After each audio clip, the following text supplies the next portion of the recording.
안녕하세요. 하늘가족 여러분. 함께 말씀을 연구하다 보니 벌써 이번 기 마지막인 13째 안식일이 되었습니다. 그동안 그리스도 안의 쉼에 관하여 함께 말씀을 공부했는데요. 그동안 주님 안에서 풍성한 쉼을 누리셨나요? 이번 주는 제13과 최종적인 쉼에 관하여 공부하겠습니다. 먼저 기억절을 함께 읽어볼까요? 고린도전서 2장 9절 말씀입니다. 시작. 기록된 바 하나님이 자기를 사랑하는 자들을 위하여 예비하신 모든 것은 눈으로 보지 못하고 귀로 듣지 못하고 사람의 마음으로 생각하지도 못하였다 함과 같으니라. 이번 주 교과를 통해 함께 배울 단어는 소망입니다. 소망은 바라고 원함 또는 그 바라고 원하는 것입니다. 그렇다면 이 시간에는 소망의 한자풀이를 통해 구속사적인 의미를 살펴보겠습니다. 소망은 바소자와 바랄 망자가 합쳐진 단어입니다. 바소자는 외짝문 호자와 도끼 근자가 합쳐진 것인데요. 외짝문 호는 지게호라고도 부르고 도끼근은 밝게 살필 근이라고도 합니다.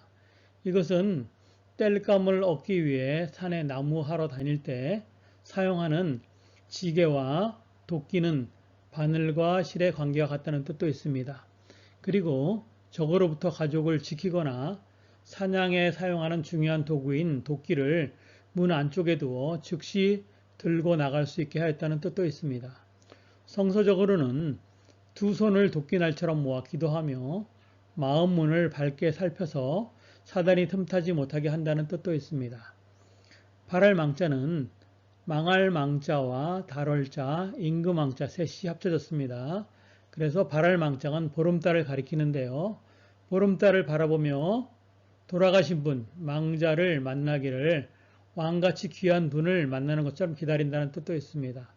성서적으로는 예수님의 재림으로 어둠을 지배하는 밤의 왕인 사단이 빨리 망하게 되기를 바란다는 뜻도 있습니다. 재림의 날에 그리스도께서 이 땅에 다시 오셔서 원수를 멸하시고 억압받는 남은 자와 그분의 백성을 자유하게 하심으로 우리에게 참된 하늘의 쉼을 주실 것입니다. 이것이 우리의 소망입니다. 그렇군요. 감사합니다.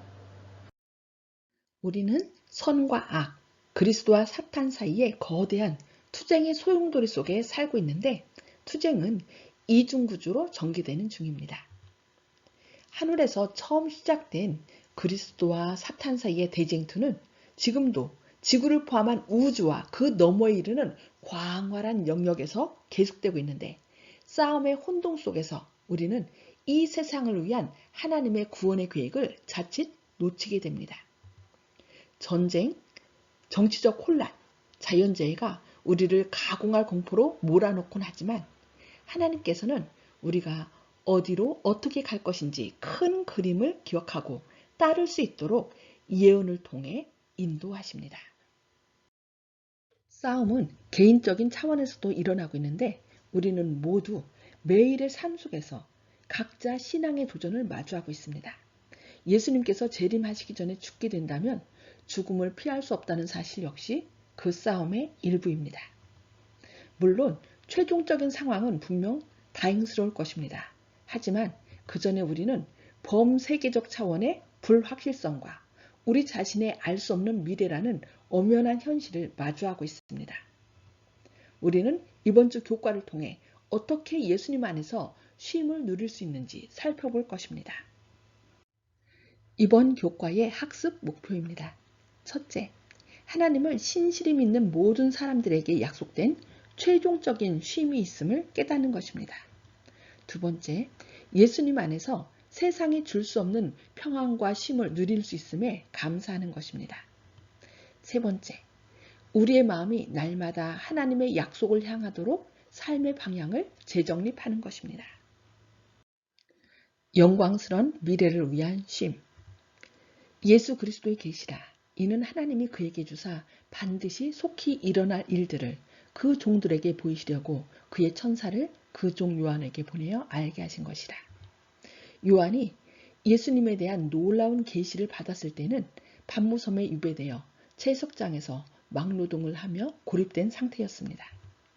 그는 아시아의 각 교회에 한 통씩 7통의 편지를 쓰라는 지시를 받았습니다. 그 편지들에는 각 교회의 미래가 적혀 있었습니다. 그리고 요한은 영광스러운 미래로 이어질 마지막 사건, 즉 새 땅에서 하나님과 함께 누릴 영원한 안식을 보게 되었습니다. 예수님께서 승천하시기 전에 하신 말씀, 볼지어다 내가 세상 끝날까지 너희와 항상 함께 있으리라는 말씀은 분명 외롭게 바위섬에 갇혀있던 요한에게 용기가 되었을 것입니다. 예수 그리스도의 계시를 받은 요한은 알파와 오메가이며 처음과 마지막이신 예수님께서 유배지에 갇혀있는 자신에게 특별한 방법으로 당신을 드러내고 계신다는 것을 깨닫고 크나큰 위로를 받았을 것입니다.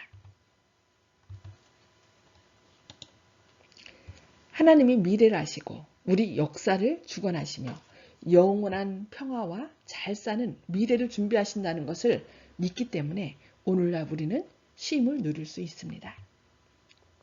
하나님께서는 괴로운 마음으로 바위섬에 갇혀있던 요한에게 앞으로 일어날 일들과 새 하늘과 새 땅에 관한 환상을 보여주심으로 평안한 쉼을 허락하셨습니다. 많은 문제들 속에서 쉼을 얻음. 예수님은 마태복음 24장에서 재림 전에 일어날 사건들을 소개하셨습니다. 그것은 엄청난 세상의 마지막으로 이어지는 문제들과 고민으로 가득 찬 현실적인 사건들이었습니다. 이 세상은 여러 재난으로 흔들릴 것이고 하나님을 사랑하지 않는 사람들이 하나님께 충실한 사람들을 멸시하고 박해할 것이었습니다. 예수님께서는 우리가 우리 주변의 모든 것이 무너져 내릴 때조차도 당신의 사랑을 확신하고 평안을 누리기를 바라셨습니다. 예수님은 분명히 우리를 위해 돌아오실 것입니다. 그분의 재림은 사람들이 예상하지 못한 현실이 될 것입니다. 끝까지 견디는 자는 구원을 얻으리라 하는 말씀은 어떤 뜻일까요? 그리고 떨어져 나가지 않기 위해 날마다 어떤 선택을 해야 할까요? 이 말씀은 마지막 때에 많은 시련과 미혹들이 있다는 것을 짐작하게 합니다. 고로 우리는 예언을 통해 주신 말씀을 연구하여 예수님 안에 굳게 서 있어야 하며 날마다 예수님을 선택해야 합니다. 이 때를 위해 준비하도록 하나님께서는 예언을 통해 당신의 백성들을 준비시키고 계십니다. 하나님의 일을 하면서 쉼을 얻음. 그가 큰 음성으로 이르되 하나님을 두려워하며 그에게 영광을 돌리라. 이는 그의 심판의 시간이 이르렀음이니 하늘과 땅과 바다와 물들의 근원을 만드신 이를 경배하라 하더라. 예언을 통해 역사의 큰 그림이 주어진 것은 예언된 사건이 하나하나 전개될 때 우리가 남은 자손으로서 세상에 복음과 심판을 선포하고 모든 사람들에게 창조주를 경배하라는 경고를 하도록 우리를 부르신 것입니다. 원수를 위해 일하는 사람들, 즉 먹고 살기 위해 한순간의 평안함을 위해 짐승과 그의 우상에게 경배한 사람들은 밤낮 쉼을 얻지 못하지만 우리가 하나님을 위해 충실하게 일할 때, 즉 하나님의 계명과 예수 믿음을 지키는 자들은 죽음에도 복이 있으며 수고를 그치고 쉬겠다고 우리에게 약속하고 있습니다. 예수님께서 말씀하신 것처럼 우리가 영원한 복음을 전할 때 어려움을 당할 수도 있습니다. 하지만 우리는 예수님께서 우리가 꼭 필요할 때 바로 도와주신다는 믿음으로 내일에 대한 소망을 가져야 합니다. 그리고 그리스도 안에서 영원한 최고의 쉼을 약속하신 사실을 기뻐해야 합니다.